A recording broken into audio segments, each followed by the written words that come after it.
Shabbat Shalom à vous tous, Shabbat Parashat Shmini, on vient de terminer Purim, on est en train d'arriver vers Pesach.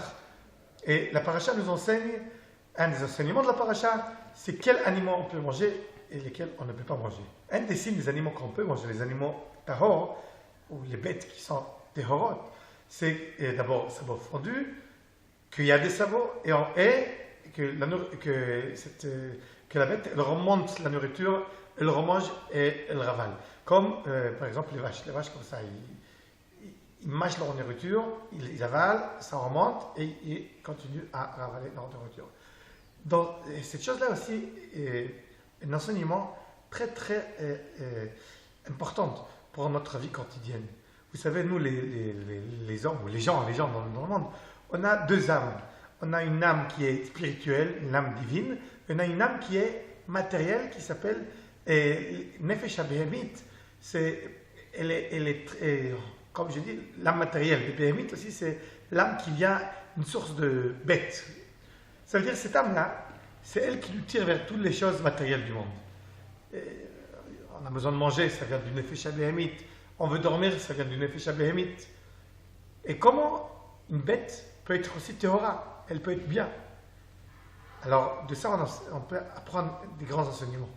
Nous aussi, quand on utilise notre âme matérielle, l'âme qui vient du Nefesh HaBehemit, on va utiliser ces klalim, c'est général. D'abord, si on fait quelque chose de matériel, on va réfléchir plusieurs fois. On ne va pas tout de suite le faire. On va réfléchir. Comme l'animal qui mange et remonte sa nourriture et continue à le mâcher et il ravale. On ne fait pas tout de suite. On réfléchit avant et on dit est-ce que c'est bien? Est-ce que c'est bien pour notre âme? Est-ce que ça va nous avancer de la vie? Ou c'est juste parce qu'on a envie de faire quelque chose et après on va le regretter à vie? Deuxième chose, c'est, vous vous rappelez, l'animal a des sabots fondus pour montrer qu'en fait on a dans chaque décision deux chemins. Et nous, on a notre job, c'est de décider quel chemin on doit prendre. On doit toujours décider prendre le bon chemin. Et deuxièmement, l'animal a des sabots. Le sabot fait une différence entre la terre et entre l'animal.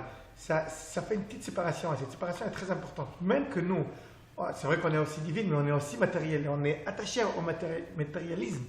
Mais on ne doit pas oublier de mettre une petite chose qui va un peu nous séparer du sol total pour pouvoir nous élever et nous ramener à faire comme il faut, à remonter notre vie quotidienne vers la spiritualité et devenir des meilleures personnes dans le monde. Shabbat Shalom, à la semaine prochaine.